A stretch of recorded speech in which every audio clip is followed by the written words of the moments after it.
సర్వోన్నతుడ సర్వశక్తిమంతుడ దయగల మా తండ్రి కృపగల దేవునికి లెక్కలేని స్తోత్రాలు నాయన ప్రభ ఇద్దరు ముగ్గురు నీ నామం ఎక్కడైతే కూలింటారో అక్కడ ఉంటానన్నావు నాయన ప్రభ మా మధ్యన నువ్వు ఉన్నావని తలంచి ఉన్నావు నాయన ప్రభ వచ్చిన ప్రతి ఒక్క బిడ్డని ప్రభ పేరు చెప్పిన దీవించమని అడుగుతున్నాం ప్రభ పట్టుకుండల వల్ల వచ్చి ఉన్నారు ప్రభ నీ వాక్యమని నీళ్లను నింపుకునేటకు సహాయం చేయమని అడుగుతున్నాం ప్రభ ఇప్పటి వరకు పాడిన పాటలు మీరు ఉన్నారని మేము తలంచి ఉన్నాము నాయన ప్రభ వాక్యంలో కూడా మీరుండి నడిపించమని అడుగుతున్నాను తండ్రి నా ప్రార్థనని నీ పాసాన్ని చేర్చుకోమని నా జరేయుడని స్నామంలో అడుగు వేడుకుంటున్నాను తండ్రి ఆమేన్.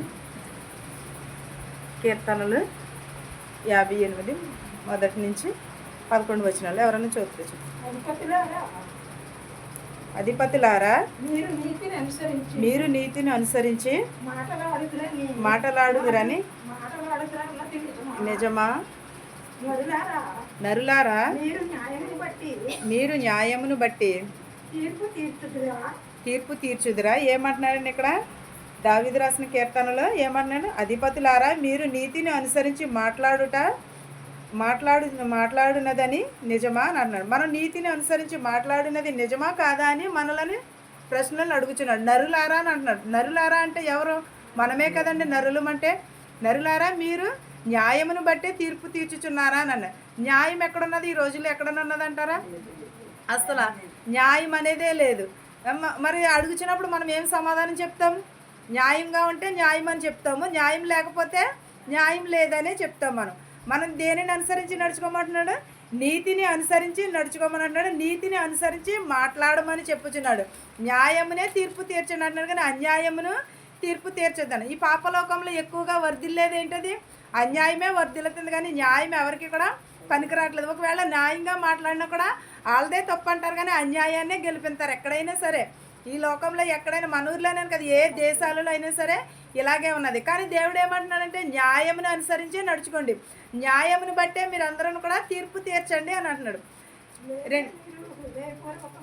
లేదు, మీరు హృదయపూర్వకంగా చెడుతనమును జరిగించుచున్నారు. దేశమందు మీ చేతి బలాత్కారము తూచి చెల్లించుచున్నారు. ఎలాగున్నది? మన చేతులు మనము ఏం చేయాలి? ఒకవేళ తీర్పుని న్యాయంగా తీర్చలేని ఎడల లేదా మీరు హృదయపూర్వకంగా చెడుతనమును జరిగించుచున్నారనే అర్థం. నిజమే కదా, న్యాయం మాట్లాడకపోతే ప్రతి ఒక్కరూ కూడా చెడునే కదా మనం కోరుకునేది. మనం చెడుని మనం అడుగుచున్నామని, చెడుని విడిచిపెట్టమని అన్నాడు దేవుడు. చెడుని విడిచిపెడితే ప్రతిదీ కూడా మనకి మంచే కాదు. చెడుని విడిచిపెట్టినప్పుడు అనేకమైన అద్భుత కార్యములు జరుగుతాయి, అనేకమైన మనకి దీవెనలు కూడా వస్తూ ఉంటాయి.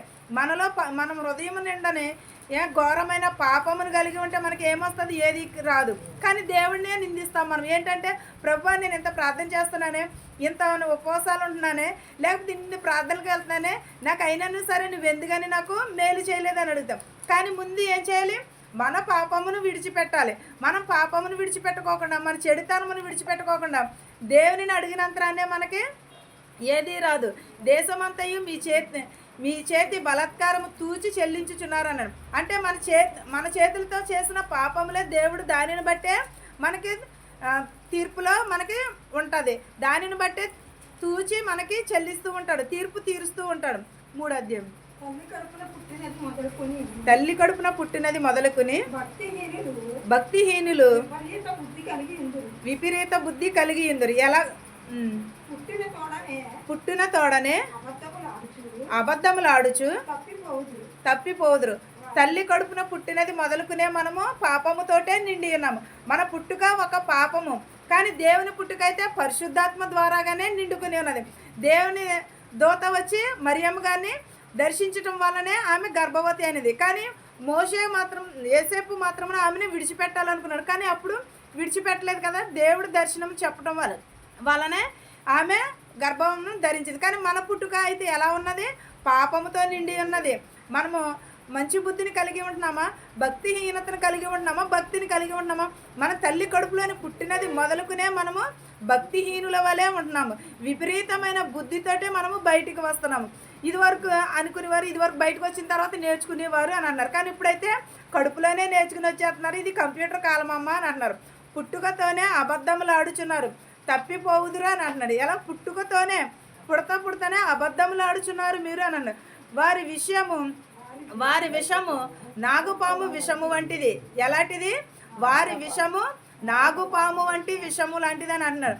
కానీ మనం అంటూ ఉంటారు కదా, ఏదైనా ఒకవేళ అబద్ధం చెప్పామనుకో ఏమంటారంటే దీనికి ఒళ్ళంతా విషం, నా పాముకి ఒళ్ళంతా విషం ఉంటుంది, మనుషులకైతే పళ్ళల్లోనే విషమో ఏదో అంటారు కదా. అలాగా మనుషులు మనం ఎలా ఉన్నామంటే ఒంటి నిండా విషమును పోసుకుని ఉన్నాము, అబద్ధములు ఆడుచు, మోసములు చేయుచు, భక్తిహీనతను కలిగి ఉన్నాము. మనం భక్తిని కలిగి లేము, భక్తిహీనతను, విపరీతమైన బుద్ధిని కలిగి మనము జీవించుచున్నాము. మాంత్రికులు ఎంత నేర్పరిగా మంత్రించినను వారి స్వరము తనకు వినబడుచున్నట్లు చెవి మూసుకున్నట్టు చెవిటి పాము వలె ఉన్నారు. ఎలా ఉన్నారు మనుషులు? మాంత్రికులు ఎంత నేర్పినను సరే, మాంత్రికులు ఎంత మాంత్రించినా సరే వారి స్వరము తనకు వినబడకుండానట్లు చెవులు మూసుకుని ఉన్నాయి. మనకు మంచి చెప్తే కూడా ఎవరికి కూడా వినపడదు, అదే చెడు చెప్తే చక్కగా చెవులు చేటలా చేసుకుని వింటారు. అదే ముసలమ్మ ముచ్చట్లు చెప్పమంటే అయ్యో బాబు మన అంతటోళ్ళే ఉండరు ఈ ప్రపంచంలోనే, అంత బాగా చెప్తాం. అదే దేవుని వాక్యం వినమంటే ఎవరు వింటారా? ఎవరు కూడా వినరు. నాకు పని ఉన్నది అంటారు, లేకపోతే అనేకమైన సాగులు చేస్తే దేవుడి వాక్యం వచ్చేసరికి అదే ముసలమ్మ ముచ్చట్ల కోసం రోడ్ల మీద కుర్చీలు వేసుకోమంటే పొద్దు నుంచి సందాల దాకా కూర్చునే ఉంటారు. అసలు ఇరిగి తరుగు ఉండదు. అందులో నేను కూడా నేనేమని కాదు, చెప్తున్నాం కదా అని కాదు, ప్రతి ఒక్కరమును కూడా అంతే. అదే దేవుని వాక్యం ఒక 5 నిమిషాలు చదివేసరికి అయ్య బాబాయ్ తలనొప్పి వచ్చేస్తుంది అంటాము, లేకపోతే ఈలోపు ఎవరో ఒకరు వచ్చి కూర్చుంటారో వాళ్ళతో మనము ఊసులేసి కూర్చుంటాము. అంతేగాని దేవుని ముసలమ్మ ముచ్చట్లకి ఇచ్చినంత ప్రాధాన్యత దేవుని వాక్యానికి కానీ, పాటలకు కానీ, ప్రార్థనకు కానీ మనము ఏమాత్రమును కూడా ఇవ్వట్లేదు. మన చెవులు వినకుండినట్లు మందముగా చేసుకుని ఉంటున్నాము. అంతేగాని ఎవరో చేయట్లేదు, మనకు వినపడుకోకుండా మనమే చేసుకుని ఉంటున్నాము. మనం లేదు నేను దేవుని వాక్యాన్ని వినాలి, లేకపోతే దేవుని వాక్యం కోసం నేను ఇంట్లోకి వెళ్ళి ఒక 5 నిమిషాలు చదువుకోవాలని అనుకుంటే మనల్ని ఎవరు ఏం చేస్తారు? ఎవరు కూడా ఏమీ చేయలేరు. మనం ఒకవేళ ఇక్కడ కూర్చుంటే నాకు ఏమవుతుంది, ఇక్కడ కూర్చుంటే ఒక 5 నిమిషాలు కూర్చుంటాను, కూర్చున్న తర్వాత అలా మాట పెరిగి అనేకమైన మాటలు వస్తాయి అని ఎవరను కూడా, కానీ ఏ మాటలు బాగున్నాయి అని అనుకోండి ఇంకా పొద్దున మొదలెట్టి సందాల దాకా ముసలమ్మ ముచ్చట్లే తప్ప కానీ దేవుని వాక్యానికి ఎవరను కూడా ప్రాధాన్యత ఇవ్వట్లేదు. మనం ఎలా చేసుకోవాలంటే మన చెవులు చాలా తేలిగ్గా, మన చెవులు వినబడే రీతిగానే దేవునికి అప్పగించుకోవాలి, ఈ ముసలమ్మ ముచ్చట్లకి కాదు. చదవండి.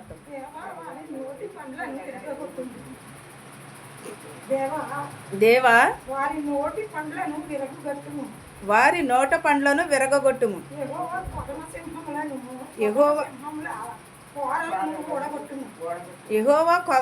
కొదమ సింహముల కోరలను ఓడగొట్టును.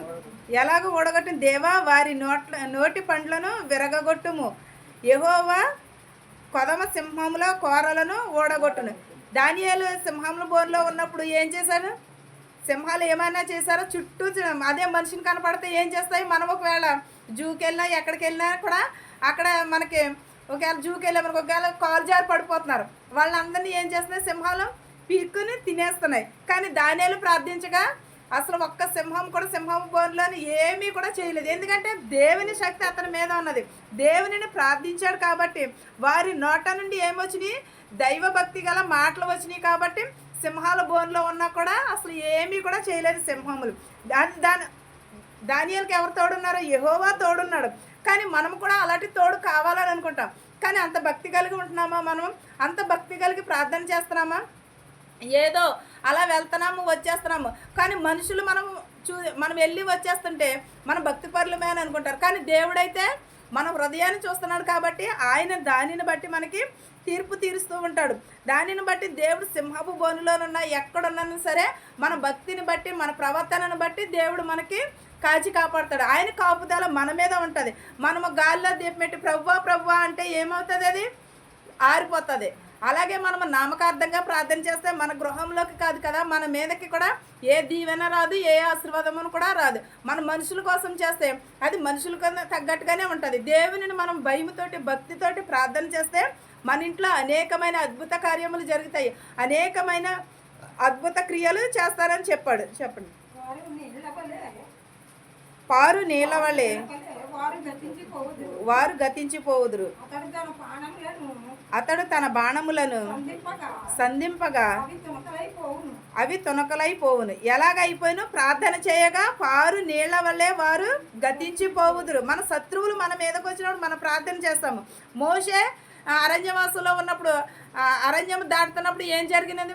శత్రువులు వచ్చినప్పుడు యేసుక్రీస్తు వారు ఏం చేసి రెండు పాయలుగా అయినా కూడా వెనకాల యుద్ధం కోసం వచ్చినప్పుడు అవన్నీ ఏమైనా అందులో కొట్టుకుపోయి ఉన్నారు. ఎందుకంటే దేవుని కృప ఆయన మీద ఉన్నది, మోషే మీద ఉన్నది. కాబట్టి నీళ్ళన్నీ కూడా నీటిలో కూడా కొట్టుకుపోయి ఉన్నారు. ఎందుకంటే మోషే అనేకమైన దైవ కార్యములు చేసిన అనేకమైన భక్తి కలిగి ఉన్నవాడు మోషే.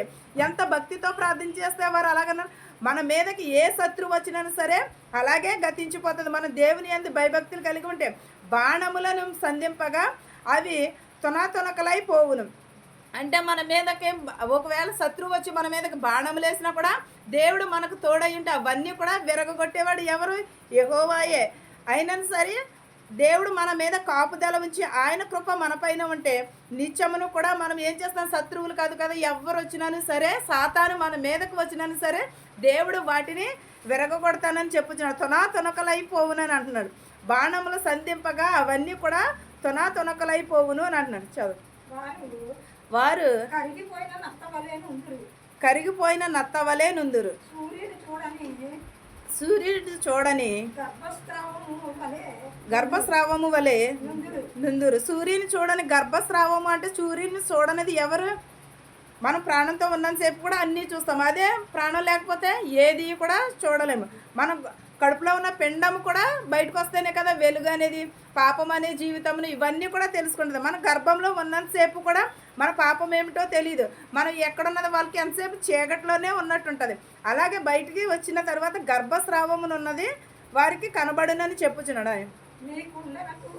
మీ కుండలకు ముండ్ల కంపల సెగ తగలకు మునిపే అది పచ్చిదైనను ఉడికినదైనను ఆయన దాన్ని నెగరగొట్టుచున్నాడు. ఎలా చేయుచున్నాడు? మనము ఇప్పుడు మనం దేవుని సన్నిధిలోకి రాకముందు ఎలా ఉన్నాం? మనము ఖాళీ కుండల వలె ఉన్నది మన హృదయం అంతా కూడా. దేవుని సన్నిధిలోకి వచ్చిన తర్వాత ఒక మాట కాకపోతే ఒక మాట అయినా సరే మన హృదయంలో నాటుకోదంటారా? మొత్తం ఈ కీర్తనలు 58 మొత్తం మొదటి నుంచి లాస్ట్ వరకు 11 అధ్యాయాలు ఉన్నాయి. ఈ 11 అధ్యాయాల్లో ఒక అధ్యాయమే గుర్తుంటుంది మనకి. 11 అధ్యాయాలు కూడా మనకి గుర్తుండదు. ఇంతవరకు చెప్పినా కూడా ఏం చెప్పినా కూడా ఏదో ఒకటి మాత్రమే, నీకు ఒకటి నాటుకుంటుంది, తనకు ఒకటి నాటుకుంటుంది, ఇలాగ ఎవరో ఒకరికి ఒక్కొక్కటి మాత్రమే నాటుకుంటుంది. కానీ వాక్యం అంతా కూడా నాటుకోదు కదా. ఎందుకంటే మనము మనస్సును బట్టి గ్రహిస్తాము. కంటే గ్రహించిన దానిని బట్టి మనకి ఒకటే ఒక్క మాట మాత్రమే మనకి గుచ్చుకుంటుంది.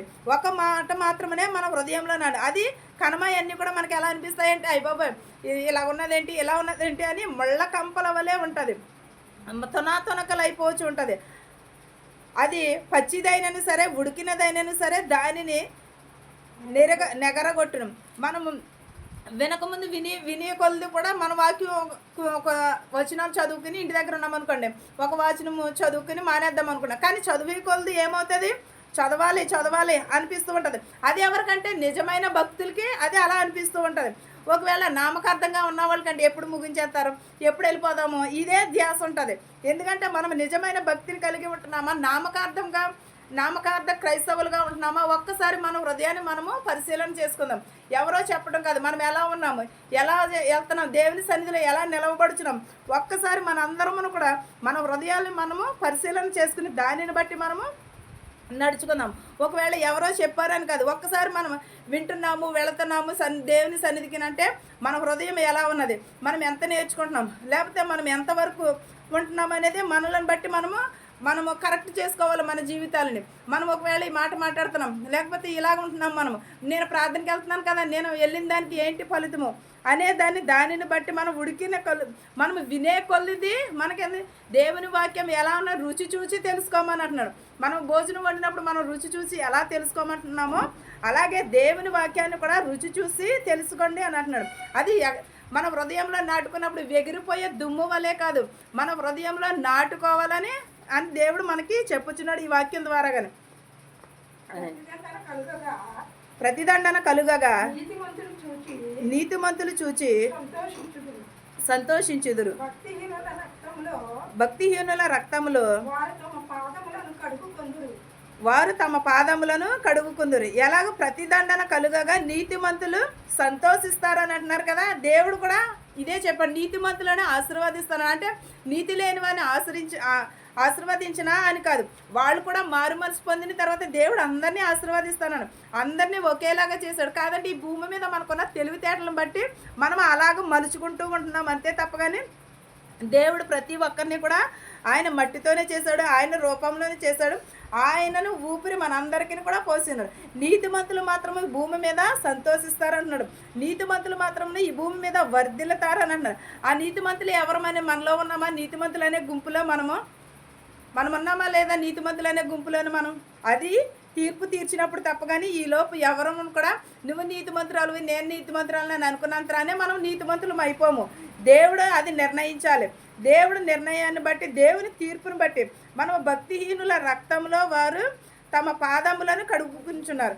భక్తిహీనుల రక్తంతో మనం కాళ్ళు కడుక్కునేవారుగా ఉంటున్నామా, లేకపోతే నీతిని అనుసరించిన వారి వల్లే ఉంటున్నామా? ఎప్పుడైనా సరే మన హృదయాన్ని మనం పరిశీలన చేసుకుంటున్నామా? పాటలు పాడుచున్నాము, వాక్యాలు చదువుచున్నాము, అది కాదు.